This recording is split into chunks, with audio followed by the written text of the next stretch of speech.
ஓம்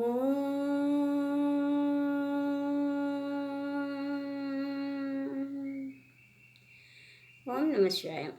இன்று கந்தர் அலங்காரத்தின் 69ஆம் பாடல் பார்ப்போம். தந்தைக்கு முன்னம் தனி ஞான வாழ் ஒன்று சாதித்து அருள் கந்தச் சுவாமி என்னை தேற்றிய பின்னர் காலன் வெம்பி வந்து இப்பொழுது என் செய்யலாம் சக்தி வாழ் ஒன்றினால் சிந்தத் துணிப்பன் தனிப்பெரும் கோப திரிசூலத்தையே. இது பாடல். பதம் பிரித்து பார்ப்போம். தந்தைக்கு முன்னம் தனி ஞானம். முன்னம் மகரேற்று புணர்ச்சியில் பார்த்தோம் இல்லைங்களா? வல்லினம் வந்ததுன்னா எந்த வல்லினம் வருதோ அதற்கு இனமான எழுத்தாக அந்த மகர ஒற்று இம் மாறிவிடும். இங்கே த வந்திருக்கு, அதனால் த அதுக்கு இனமான தன்னகரமான ந இந்தாக மாறியிருக்கு. முன்னம் தனி ஞான வாழ் ஒன்று இல்லு குட்டல் ஓ லோ இயல்பாக சேர்ந்திருக்கு. வாழ் ஒன்று சாதித்து அருள். இங்கே உயிர்வரின் உக்குரல் மெய்விட்டு ஓடும் என்ற விதிப்படி சாதித்து அதில் இருக்கிற இத்தை விட்டுட்டு ஊ போயிடுச்சு. இத்து குட்டல் அ த ஆயிருக்கு. சாதித்து அருள் கந்த சுவாமி ஏனை சுவாமி ஏனை. இங்கே சுவாமி ஈல முடியுது, இங்கே ஏ ரெண்டு உயிர்கள் வந்திருக்கு. அப்போ இரண்டு உயிர்கள் இணையாது. அவை இணைப்பதற்காக உடம்படு மெய் ஈ வந்து இங்கே இகரத்துக்கு ஈ தான். இகரத்துக்கு ஐகாரத்துக்கும் ஐ மூன்றுக்கும் ஈ உடம்படு மெய் ஈ வரும்.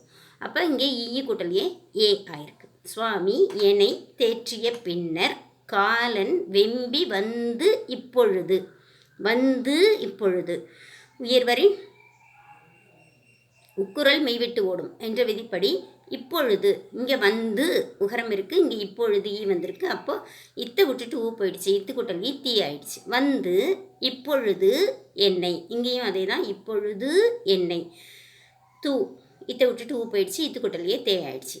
வந்து இப்பொழுது என்னை என் செய்யலாம். என்னை இங்கே ஐ வந்திருக்கு, இங்கே ஏ இருக்குது. ஏ இணையாது. ஐ என்பதனால் உடம்புடுமை வந்து ஈ குட்டல் ஏ ஆயிருக்கு. என்னை என் செய்யலாம். இங்கேயும் இம்மு தான். சக்தி நம்ம மகரேற்று புணர்ச்சியில் வல்லினம் வந்ததுன்னா வல்லினத்திற்கு இனமான எழுத்தாக மாறிவிடும் மகரம் பார்த்தோம் இல்லைங்களா? அப்போ இந்த சகரத்துக்கு இனமான இஞ்சாக இந்த இம்மு மாறி இருக்கு. செய்யலாம் சக்தி வால் ஒன்றினால். இங்கே இல்லு குட்டல் ஓ இயல்பாக சேர்ந்திருக்கு. இயல்பு புணர்ச்சி. சக்தி வால் ஒன்றினால் சிந்த துணிப்பன். ஒன்றினால் லகர இற்று புணர்ச்சியில் பார்த்தோம் இல்லைங்களா? லகரம் வந்து வல்லினம் வந்ததுன்னா ரகரமாக தெரியும். கடல் குட்டல் கரை கடற்கரை இல்லைங்களா? அதுபோல் இங்கே சகரம் வல்லினம் வந்ததுனால வால் ஒன்றினால் இல்லு வந்து இர்ராக மாறியிருக்கு. வால் ஒன்றினால் சிந்தத் துணிப்பன் தனிப்பெரும் கோப திரிசூலத்தையே. தனிப்பெரும் இந்த இடத்துல எப்படின்னா தனிப்பதற்கு அறிய அந்த பொருள் பார்ப்போம். இங்கே ஒன்றும் பதம் பிரிக்கிறதுக்கு இல்லை. தனிப்பெரும் அப்படியே தான் இருக்குது. தனிப்பெரும் இம்மு வேணால் சொல்லலாம். இங்கே இருக்கிறதுனால இம்மு வந்து இங்கே ஆயிடுச்சு. மகரேற்று புணர்ச்சி. தனிப்பெரும் கோப திரிசூலத்தையே. இப்போ பொருள் பார்ப்போம். தந்தைக்கு முருகப்பெருமானோட தந்தையாகிய சிவபெருமானுக்கு முன்பு ஒரு காலத்தில், ரொம்ப முன்பு ஒரு காலத்தில் தனி ஞான வாழ் ஒன்று சாதித்து அருள். இந்த இடத்துல முருகப்பெருமான் வந்து சிவபெருமானுக்கு ஏதோ வாழ் கொடுத்தாரா அப்படின்னா இல்லைங்க. தனி ஞான வாழ். தனின்னா இந்த இடத்துல தனி கிடையாது. தனியான அப்படி இல்லை. ஒப்பற்ற, ஒப்புவமை சொல்ல இயலாத ஒப்பற்ற தனிச்சிறப்புடைய ஞான வாழ். ஞான வாழ் எனும் பொழுது அது வந்து உபதேச மந்திரம். நம்ம வினைகள் எல்லாத்தையும் அறுத்து எறிவதற்கு, அதை நீக்குவதற்காக வாழ் என்று உவமைத்து சொல்லியிருக்காங்க அந்த பிரணவ மந்திரத்தை. இந்த பிரணவ மந்திரத்தை சாதித்து அருள், உபதேசித்து அருள் செய்த கந்த சுவாமி. கந்தன் அப்படின்னா கந்துதல் அப்படின்னா ஒன்று இணைத்தல், ஒன்று சேர்த்தல் என்று பொருள். கந்தன் கந்த சுவாமி என்று இவருக்கு ஏன் பெயர் என்றால், பார்வதி தேவி 6 பிள்ளைகளை ஒன்று சேர்த்து ஒரே பிள்ளையாக ஆக்கினார்கள் என்பது புராண வரலாறு அல்லவா? அதனால்தான் சுவாமிக்கு கந்தன் என்று பெயர்.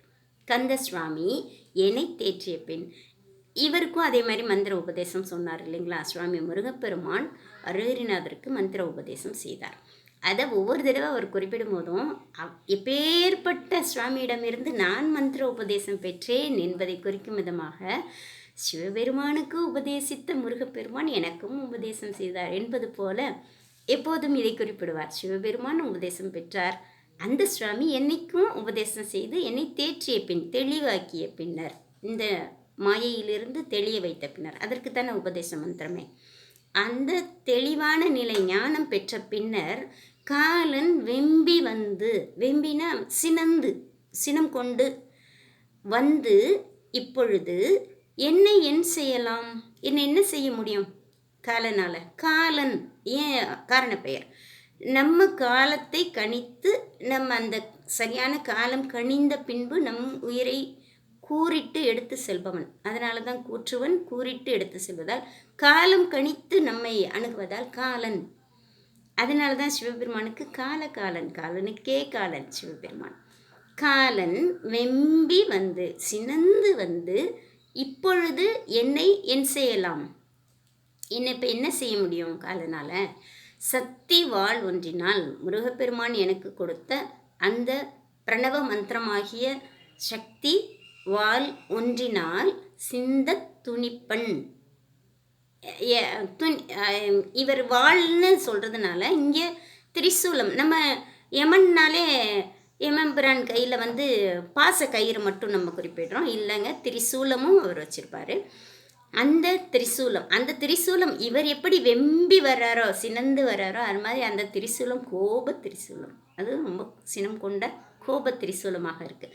அந்த திரிசூலத்தை தனிப்பெரும், அதுவும் சாதாரண கோபம் இல்லை, தனிப்பெரும் கோப திரிசூலம், தணிப்பதற்கு அரிய, தணிக்கவே முடியாத, அதனோட சினத்தை தணிக்கவே முடியாது, அவ்வளோ சினம் கொண்ட திரிசூலமாம் யமன் கையில் இருக்கிறது.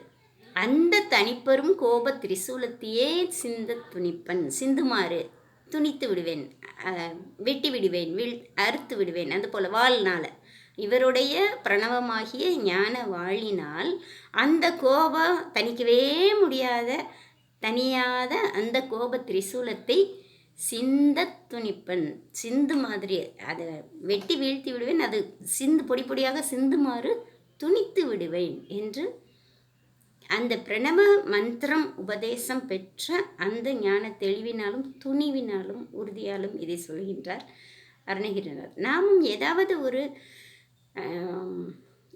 இறைவனை எந்த நாமமாவது சொல்லிக்கொண்டே இருந்தோமானால் நமக்கு உருவமாகவோ இல்லது இறைவன் சந்நிதியில் அருபமாகவோ மந்திர உபதேசம் கிட்டும்.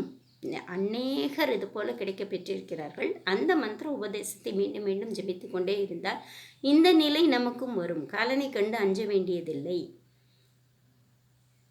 மிக அருமையான பாடல்.